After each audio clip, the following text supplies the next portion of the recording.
नमो अरिहन्ताणम् नमो सेन्धाणं नमो आयरीयाणं नमो उवज्झायाणं नमो लोये सवसाहूणम्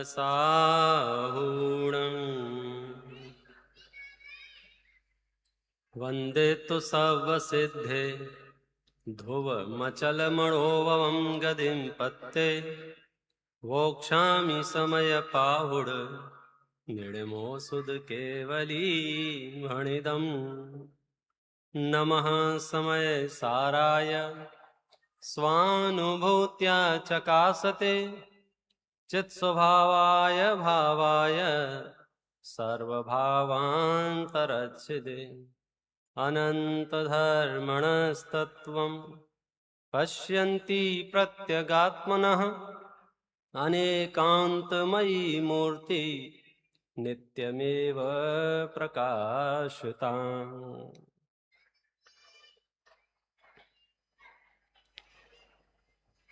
पंचकल्याणक प्रतिष्ठा महोत्सव का मंगल अवसर है।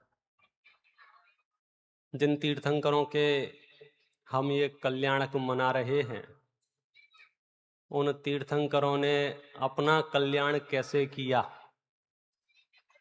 ये यदि जानना हो तो हमें संतों का समागम करना चाहिए। और हम इतना सौभाग्य लेके जन्मे हैं कि वर्तमान में हम कहीं भी हों, किसी भी देश में हों, किसी भी राज्य में हों, किसी भी नगर में हों, किसी भी शहर में हों, बड़े से बड़े आचार्य का भी सत्समागम सुलभ हो गया है।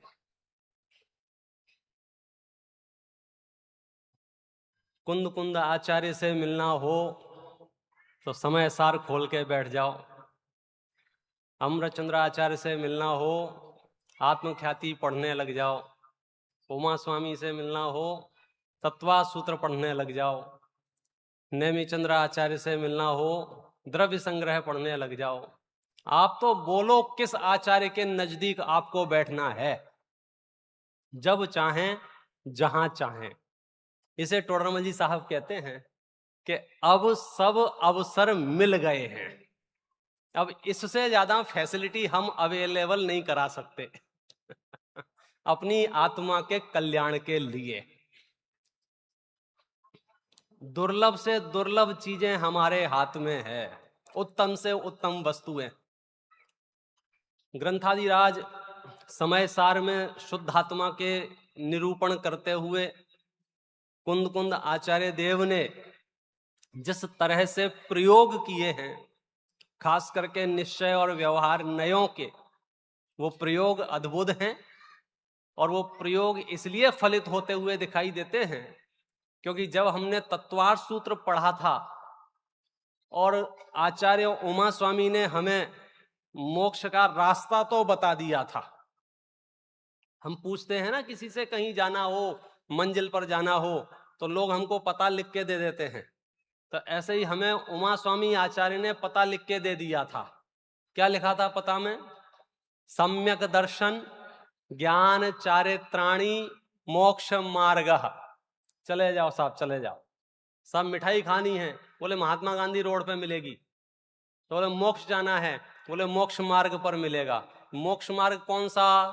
सम्यक दर्शन, सम्यक ज्ञान, सम्यक चारित्र, ये तीनों की एकता का नाम मोक्ष मार्ग है।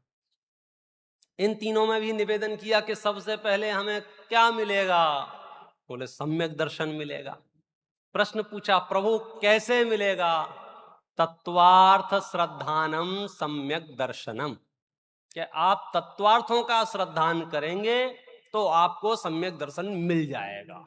बराबर है। फिर पूछा हमने कि ये तत्वार्थों का श्रद्धान होगा कैसे? कि प्रमाण नैयर अधिगमः, प्रमाण और नयों के द्वारा। इसलिए मैंने उस ग्रंथ को याद किया, जब आचार्य भगवान कुंद कुंद देव शुद्धात्मा का परिचय कराएंगे और शिष्य को समझ में नहीं आएगा तो वे कहेंगे तुम्हें नए विभाग को जानना चाहिए, तुम नए विभाग से अनभिज्ञ हो, इसलिए तुम्हारी समझ में नहीं आ रहा है।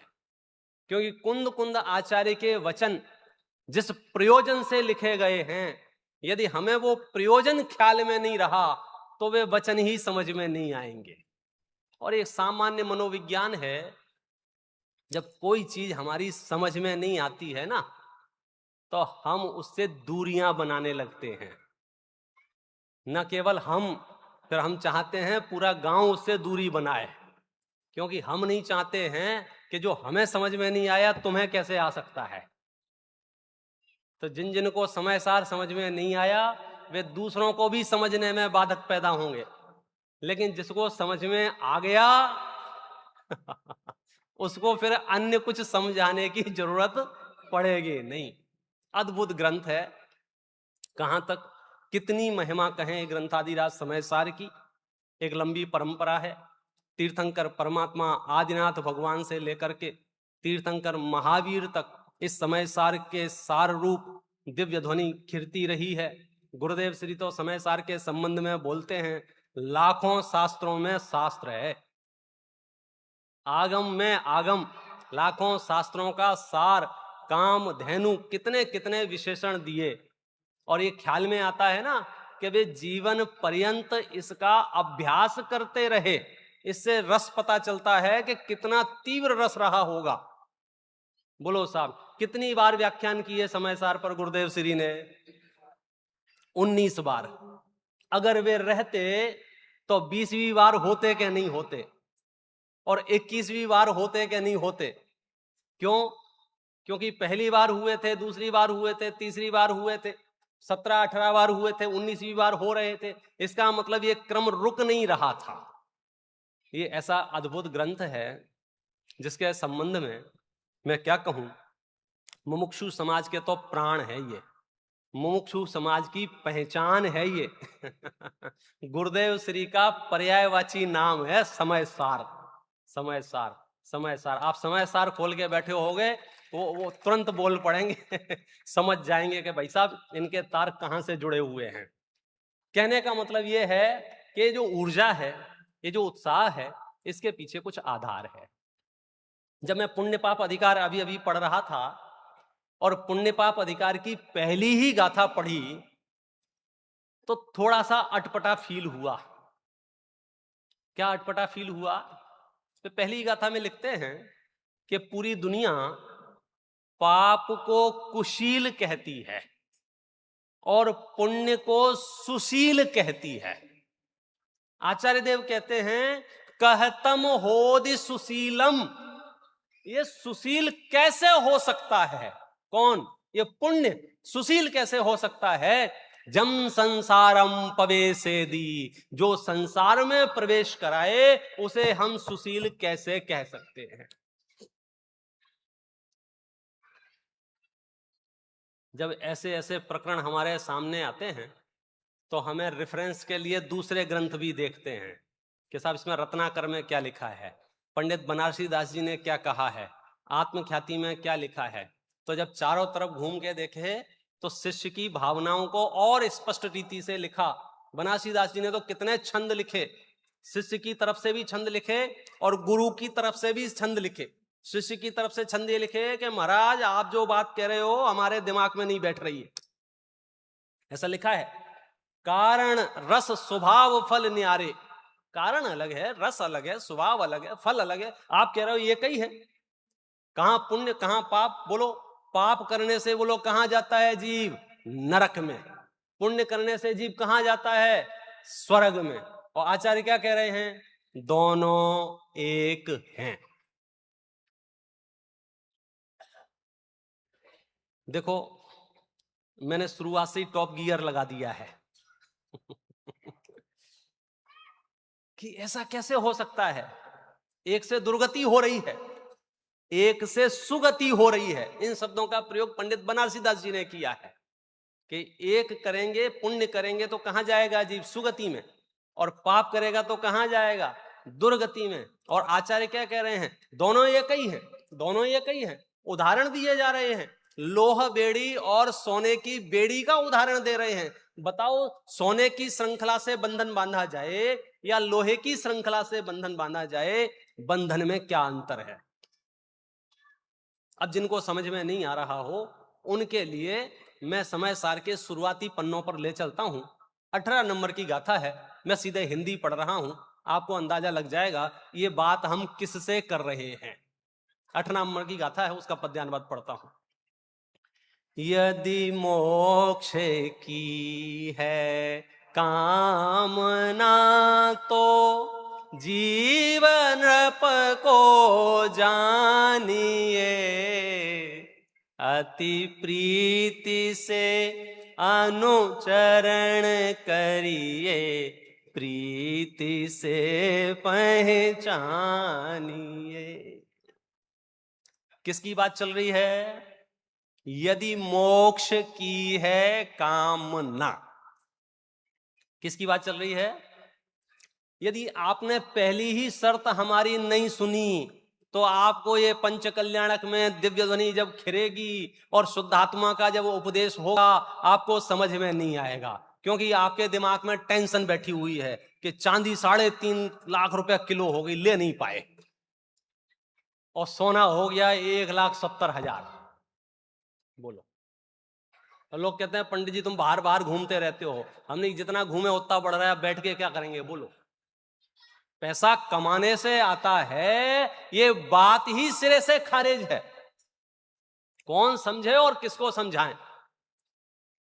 पहले से पहले तय कर, यदि मोक्ष की है कामना, बस अगर आपको थोड़ा भी कुछ और प्रयोजन हुआ तीर्थंकरों से, देव से, शास्त्र से, गुरु से, तो फिर आपका मन लगने वाला नहीं।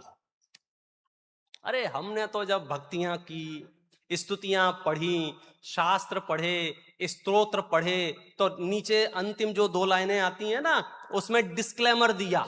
डिस्क्लेमर समझते हो? कोई वीडियो शुरू होते हैं, पिक्चर शुरू होती है तो डिस्क्लेमर आता है, वहां लिखा रहता है कि इसमें दिखाए गए सभी पात्र काल्पनिक हैं, किसी भी प्रकार का टेंशन तुम मत लेना, हमें मत देना, कोई कोर्ट कचहरी नहीं होगी, इसमें सब गप्पा पुराण है, ऐसा डिस्क्लेमर देते हैं। डिस्क्लेमर माने हम जो कहने जा रहे हैं हमारी बात समझो। तो जब हमने स्तुतियां की, पाठ पढ़े, तो हमने डिस्क्लेमर दिया, प्रभु पतित पावन स्तुति पढ़ी और अंतिम पंक्तियों में डिस्क्लेमर, जांचू नहीं सुरवास पुनि नरराज परिजन साथ जी। इन जैनियों का दिमाग बोलो कहां चलता है? जिसके लिए लाइनें लग रही हैं, जिसके लिए नंगे पैर जा रहे हैं, जिसके लिए मालाएं जपी जा रही हैं, जिसके लिए भूखा रहा जा रहा है, जिसके लिए XYZ किया जा रहा है, हम अपने डिस्क्लेमर में बोल देते हैं भगवान गलत मत समझना हमें, हमने जो इतनी देर से आपके गुणगान किए हैं, आप ये मत समझना कि हमें स्वर्ग चाहिए। जांचू नहीं सुरवास पुनि नरराज परिजन साथ जी, रिजेक्ट। समझ में आया? अगर ये छोटी छोटी पंक्तियां भी समझ में आए तो समय सार का पुण्य पाप अधिकार सरल हो जाएगा। हम पढ़ते तो हैं, हम बोलते तो हैं, उसके भाव भाषण में जाए तो हमको पता चलेगा। हमने तो जब जब हमने अपने जुलूस निकाले हैं, यात्राएं निकाली हैं, शोभा यात्रा निकाली है, रथ यात्रा निकाली है, तो जोर जोर से हमने गीत गाए हैं। क्या गीत गाए हैं? एक जैनियों का सरकारी भजन है, तुमसे लागी लगन बोलो, डामर की रोड पे नंगे पैर खड़े होके हमने पूरे गांव को सुनाया है। मालूम है हम कौन हैं? जग के दुख की तो परवाह नहीं है, स्वर्ग सुख की भी चाह नहीं है। लोग आके पूछते महाराज तुम क्या हो? ऐसी कौन सी सुरक्षा तुम्हें मिल गई है? ऐसा कौन सा खजाना तुम्हें मिल गया है? ऐसी कौन सी निधि तुम्हारे पास है जिसके आश्रय से ये कह रहे हो जग के दुख की तो परवाह नहीं है, शांतिनाथ भगवान के पंच कल्याणक प्रतिष्ठा महोत्सव में पधारे हुए सभी से पहला प्रश्न, कहीं आपके जगत के दुखों की टेंशन तो नहीं होती है? कहीं आप डिप्रेशन की गोलियां तो नहीं खा रहे हो? कहीं आपको एंजाइटी तो नहीं है? कहीं आप टेंशन का है क्या? हो तो चेक कर लेना, हम कारण बताएंगे। आप पूछ सकते हो, क्यों भैया तुम्हें जगत के दुखों की परवाह नहीं, क्यों नहीं है? तुम्हें ऐसा भय क्यों नहीं लगता है कल दुकान चली कि नहीं चली? तुम्हें ऐसा भय क्यों नहीं लगता है कहीं कोई ऐसे रोग ना हो जाए जिसके खर्चे ही अपने पास में ना हो, कहीं एक्सीडेंट ना हो जाए, कहीं जमीन ना फट जाए, कहीं बाढ़ ना आ जाए, कहीं बेइज्जती ना हो जाए? कि ऐसे ऐसे ऐसे इस तरह की कल्पनाएं क्यों नहीं करते हो?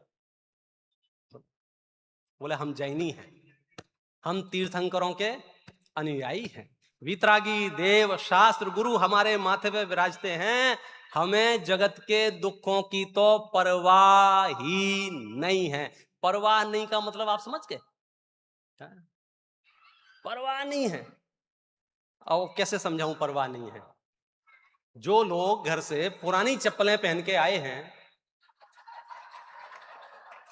नई वालों की बात नहीं कर रहा हूं, हाँ, नई वालों का तो दिन गुजर जाए, पुरानी पहन के आए हैं और ये सोच के आए हैं कोई ले जाए तो ले जाए। ऐसे व्यक्ति को क्षण भर के लिए भी ये त्रास, ये तकलीफ, ये बेचैनी, ये घबराहट, ये एंजाइटी होती है, कहीं चली नहीं जाए, कहीं चली नहीं जाए, कहीं चली नहीं जाए, इसको बोलते हैं हमें उसकी परवाह ही नहीं है। बाजू वाला का ढंग से उतारो ना, अरे हमें परवाह नहीं है, जाए तो जाए। हो जग के दुख की तो परवाह नहीं है। क्यों नहीं है? प्रश्न ऐसा, क्यों नहीं है? जगत के दुखों की परवाह क्यों नहीं है? आपको चिंता क्यों नहीं होती है? शादी होगी क्या नहीं होगी, बच्चे होंगे क्या नहीं होंगे, पैसा आएगा क्या नहीं आएगा, स्वस्थ रहेंगे क्या? आपको टेंशन क्यों नहीं होता है? बोले हमको नहीं होता है। बोले क्यों नहीं होता है? क्योंकि हमसे आचार्य कान में कह के जाते हैं, जम जस जम्मी देसे जैन विहाण जम्मी कालम्मी। तू क्यों टेंशन ले रहा है? अमरचंद्र आचार्य देव हमसे कह के जाते हैं, सर्वम सदैव नियतम भवती स्वकीय कर्मोदयात। इस धरती पर अनंत जीव राशि है, एक एक जीव अपने अपने स्वयं के कर्म के उदय से परिस्थितियों को प्राप्त है, किसी दूसरे का उसमें हस्तक्षेप ही नहीं है। मैं तो बहुत स्पष्ट कहता हूं, जैन दर्शन में कंप्लेंट विभाग नहीं है, कंप्लेंट विभाग ही नहीं है जैन दर्शन में। बोले क्यों नहीं है? क्योंकि कहीं कुछ गड़बड़ी नहीं दिख रही हमको। कि साहब कमाल करते हो, 20 साल में इतना बड़ा रोग हो गया, आपको गड़बड़ी नहीं दिख रही है? कि नहीं साहब, क्यों? स्वकीय कर्मोदयात। बोलो है कहीं गड़बड़ी? आपको आज तक कहीं गड़बड़ी दिखी हो तो बोलो। इतने बड़े विश्व में इतनी जीव राशि है, एक भी जीव के साथ अन्याय हो रहा हो तो बोलो। सारी चर्चाएं 18 नंबर की गाथा को केंद्र बिंदु में रख के सुनना। यदि मोक्ष की है कामना तो समझ में आएगा। क्या करे, जीवों को कुछ सूझता नहीं है। देखो तुम तो पंचम काल के मनुष्य हो, हम और आप। और रत्नगण श्राव का चार में बहुत स्पष्ट लिखा है कि पंचम काल में कौन पैदा होता है? ढंग के जीव नहीं आते हैं।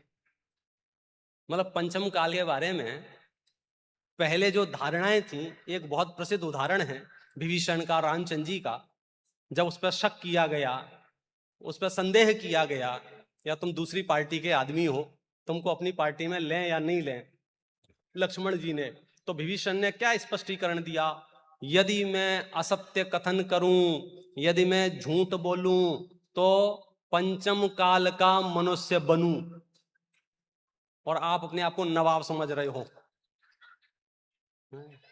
वो तिजोरी खोल के देखते हो, चार चवन्नियां दिखती हैं, ऐसा लगता है ये पापियों का टोला है भाई साहब। ये तो न जाने कौन से जन्म का कौन सा पुण्य है कि हम तत्व ज्ञान की चर्चा कर पा रहे हैं, हम भगवान आत्मा ऐसा शब्द सुन पा रहे हैं, बोल पा रहे हैं, वरना ये ठीक नहीं है।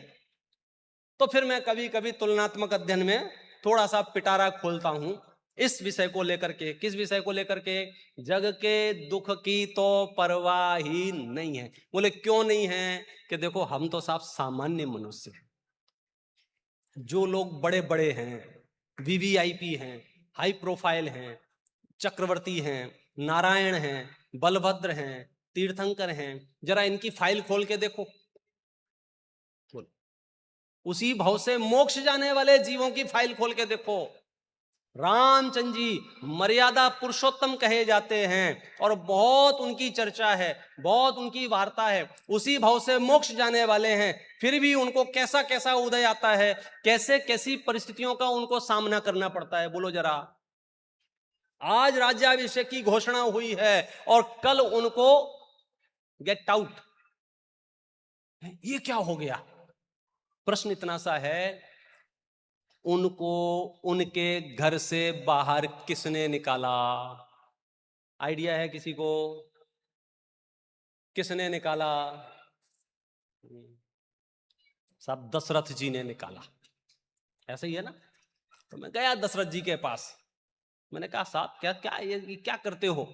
आप तो बहुत सुशासन चलाने वाले हैं, समझदार हैं, फलाना है ढिकाना है, जो मैं कह सकता था कहा। उन्होंने बैठा बैठा पंडित जी बताते हैं, उन्होंने अपने हृदय की बात कही कि कुछ समय पहले मैं वचन दे चुका था और महापुरुषों को वचनों से पलट जाना उचित लगता है क्या? तो अपने पास भी कोई जवाब नहीं था।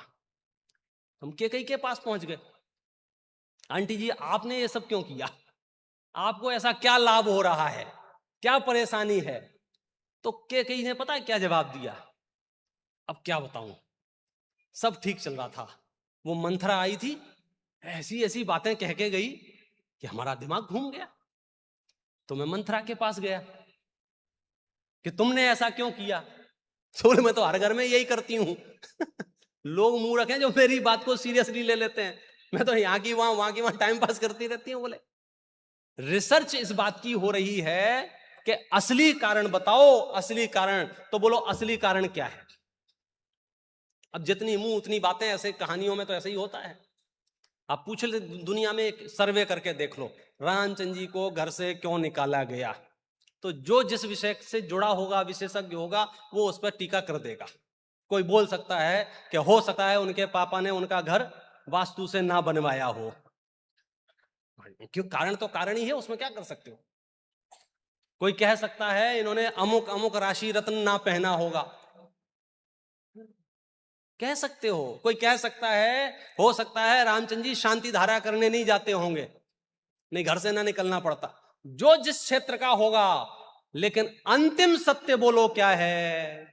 कुंद कुंद आचार्य लिखते हैं, अमृतचंद्र आचार्य लिखते हैं, सर्वम सदैव नियतम भवति स्वकीय कर्मोदय, अपने कर्म के उदय से।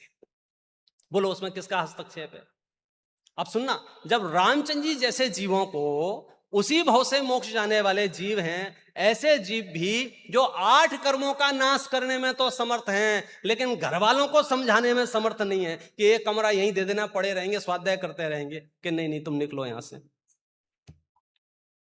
क्या तमाशा है ये?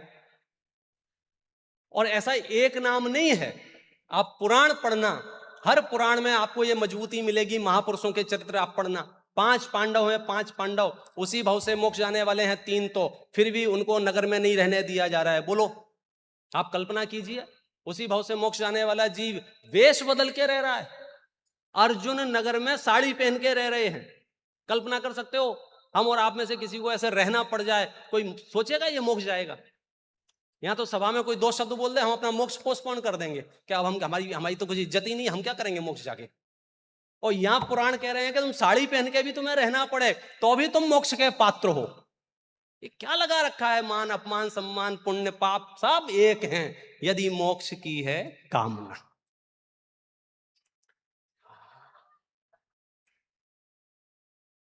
किसी की चलती नहीं है जहां चलाना चाह रहे हैं, और सबकी चले यहां चलाना चाहे तो समय सार हमको समेट के भगवान आत्मा के स्वरूप को प्रस्तुत करता है, साथ में वो सब बातें भी बताता है जिनसे हम तनाव रहित जीवन जी सकते हैं, जिससे हम मोक्ष मार्ग की साधना कर सकते हैं। आप कॉन्सेप्ट तो समझो एक बार। आधे से ज्यादा लोग अपनी परिस्थितियों का रोना रोते रहते हैं, आधे से ज्यादा।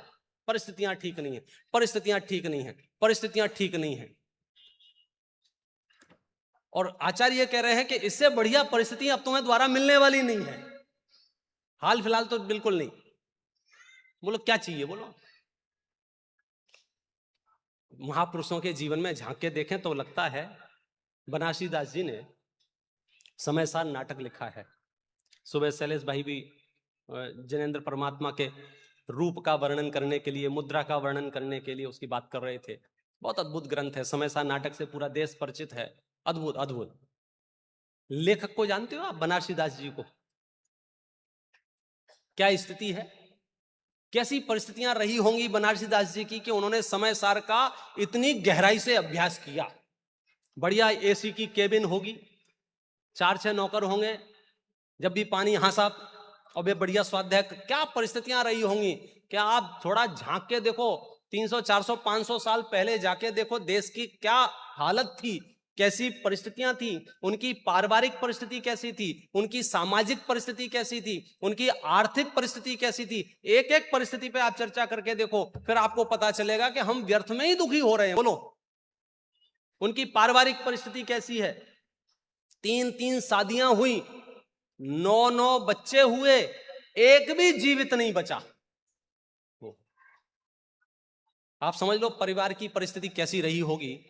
होते ही मर रहे हैं, होते ही मर रहे हैं, कितनी तरह की बातें हो रही होंगी। कोई कह रहा होगा इसके ऊपर ऊपरी चक्कर है, कोई कह रहा होगा मंत्र तंत्र कर दिए हैं, क्या नहीं चर्चाएं चल रही होंगी। बोलो, तो पारिवारिक परिस्थिति उनकी ऐसी कि 9 बच्चे हुए और मरे, मैंने 10-15 साल तो उनके इसी में निकल गए। बोलो,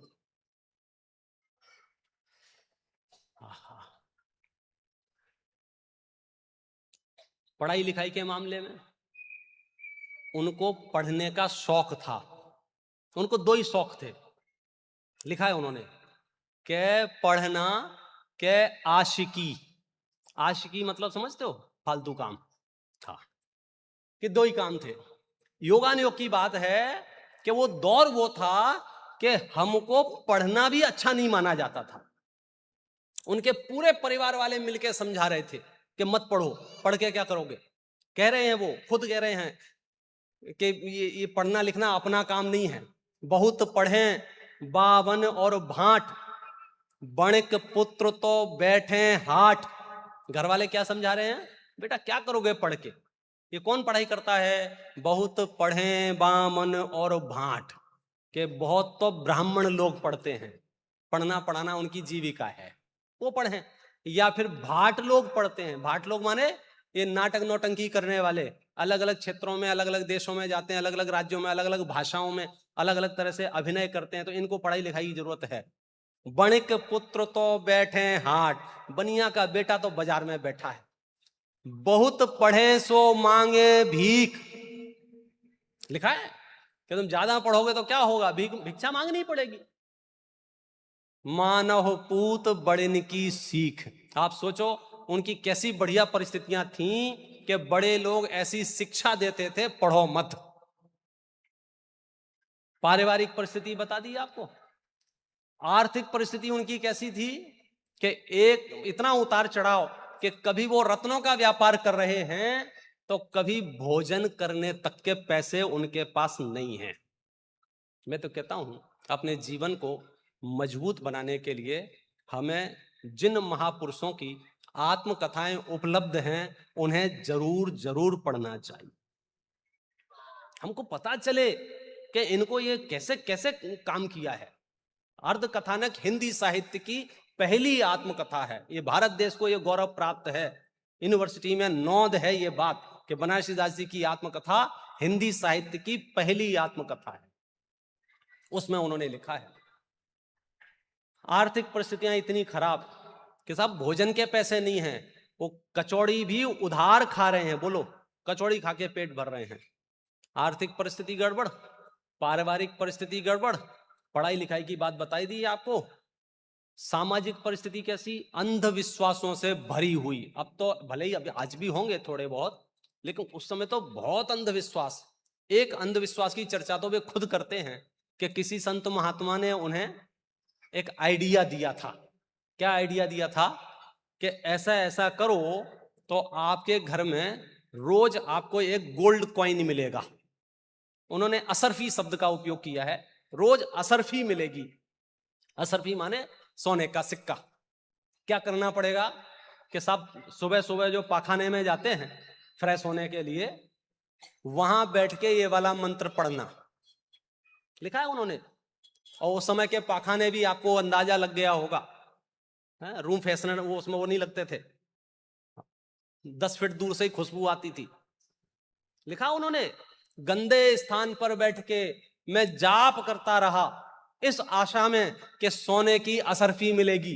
अरे असरफी तो छोड़ो, एक फूटी कौड़ी नहीं मिली।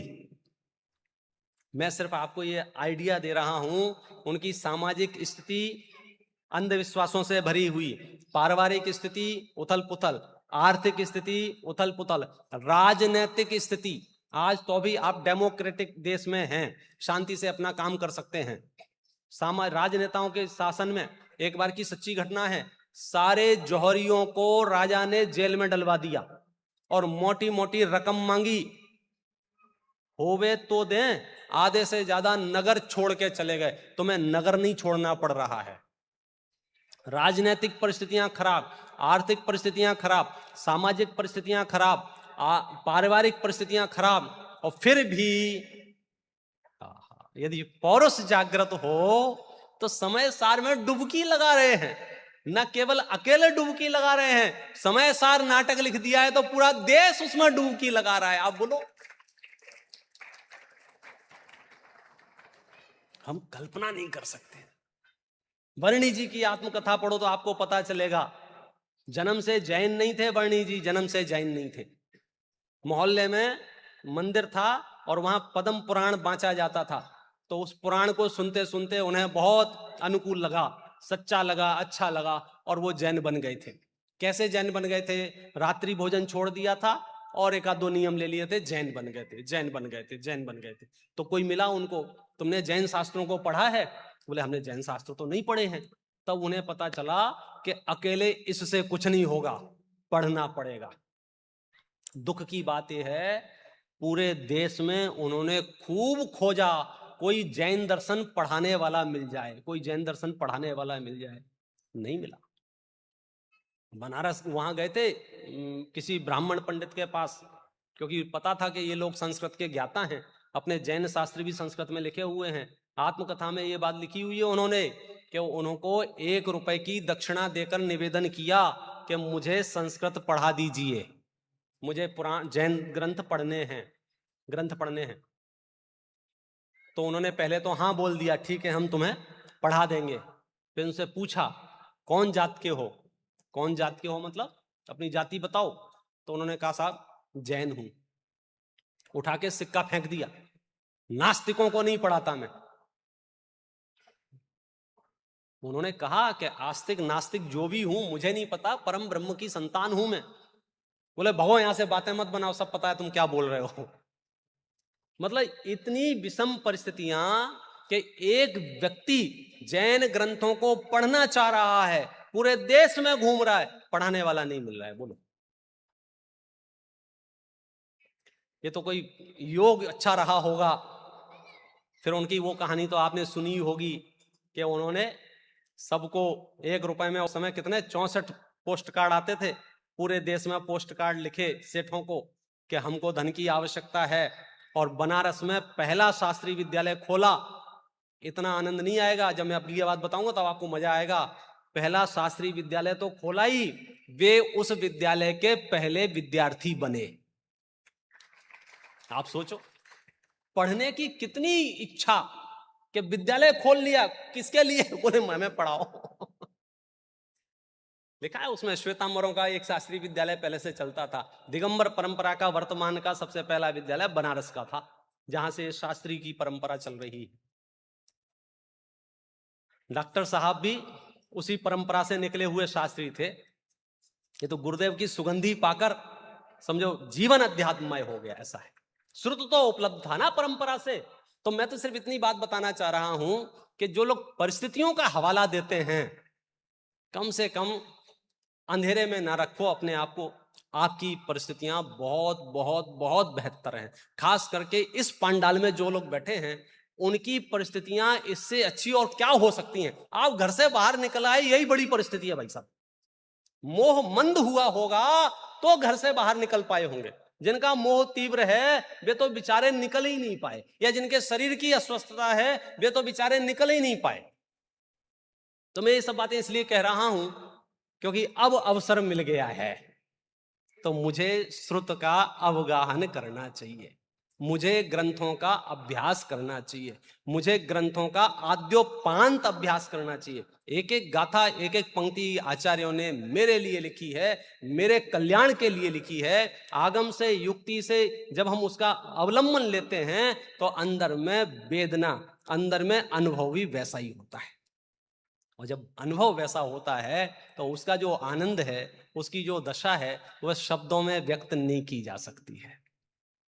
लिखा है बनारसी दास जी ने थोड़ा थोड़ा, वस्तु विचारत ध्यावते मन पावे विश्राम, रस स्वादत सुख उपजे अनुभव या कोना।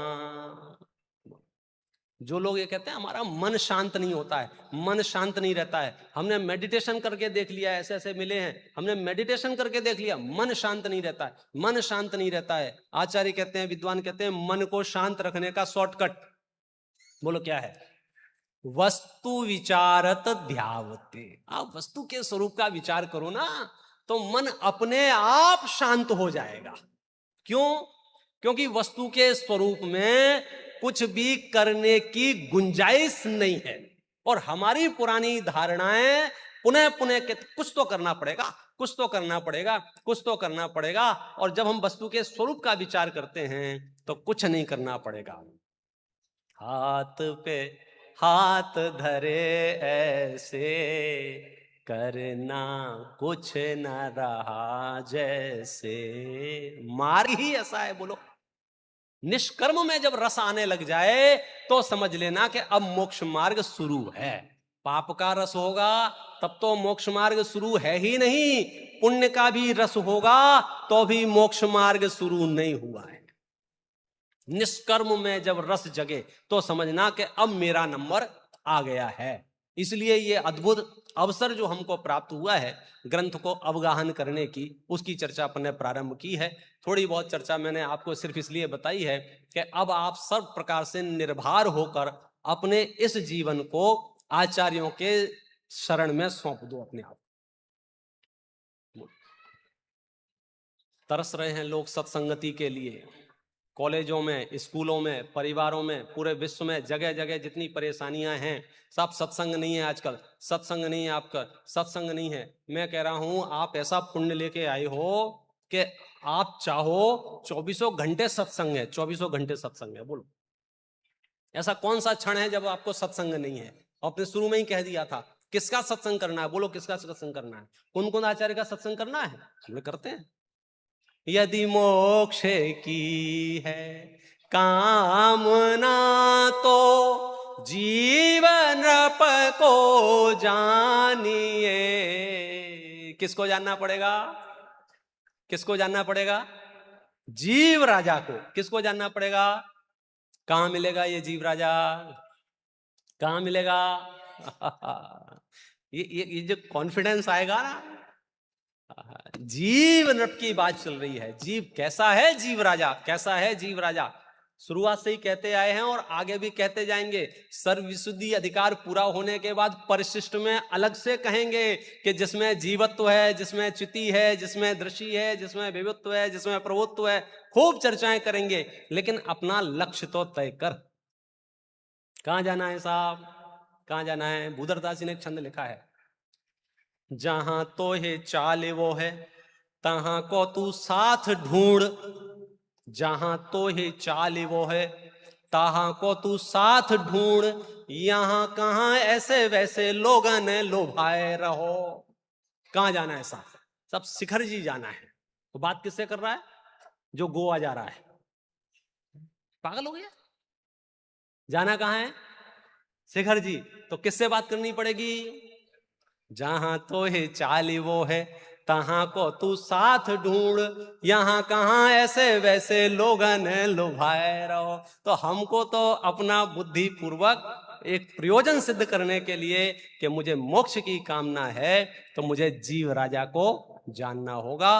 और जीव राजा को यदि आप जानना चाहते हो तो वर्तमान में सबसे बढ़िया, सबसे सरल, सबसे सुंदर ग्रंथादिराज समय सार है। अपने जीवन को इसमें समर्पित कर दो, आपको समझ में आ जाएगा। जब जब भी मैं ये बात कहता हूं कि ग्रंथादिराज समय सार बड़ा सरल है, बड़ा इजी है, तो लोगों को अटपटा लगता है, बाद में कंप्लेंट भी करते हैं कि साहब आप तो बोलते रहते हो सरल है, सरल है, सरल है, सरल है, लेकिन हम तो सुन रखा है बहुत बड़ा है, बहुत बड़ा है। देखो, मैं तो एक बात मैं कहता हूं, समापन करने की ओर आगे बढ़ते हैं अपन। इतनी बात है, सरल है कि कठिन है, ये कैसे तय होगा? एक बार आप प्रतिज्ञाबद्ध होकर पूरा पढ़ जाएं और पढ़ने के बाद मुझे फोन लगा के बोलना कि कठिन है। हो ही नहीं सकता, हो ही नहीं सकता। मैंने 10 साल के बालक से भी पूछते हैं, बोलो पानी में तैरना सरल है कि कठिन है? तो लोग क्या कहेंगे पता है? सब जिसको तैरना आता है उसके लिए सरल है। मैं आपसे पूछता हूं, जिसको तैरना नहीं आता है उसके लिए भी बोलो सरल है क्या नहीं है? उसने कठिन मान रखा है, उसने कठिन मान रखा है, लेकिन कठिन है नहीं। मेरी बात आचार्य देव मुझसे सीधे कर रहे हैं। इतने सरल ग्रंथ हैं, इतने सुबोध ग्रंथ हैं, अद्भुत अद्भुत इसमें चर्चाएं हैं। मैं कौन हूं, इस प्रश्न का उत्तर यदि मुझे कहीं मिल सकता है तो ग्रंथादिराज समय सार में मिल सकता है। हम और आप सब इस स्वरूप को समझें और अपने आत्म कल्याण की ओर आगे बढ़ें। इस मंगल भावना से अभी की बात विराम करें।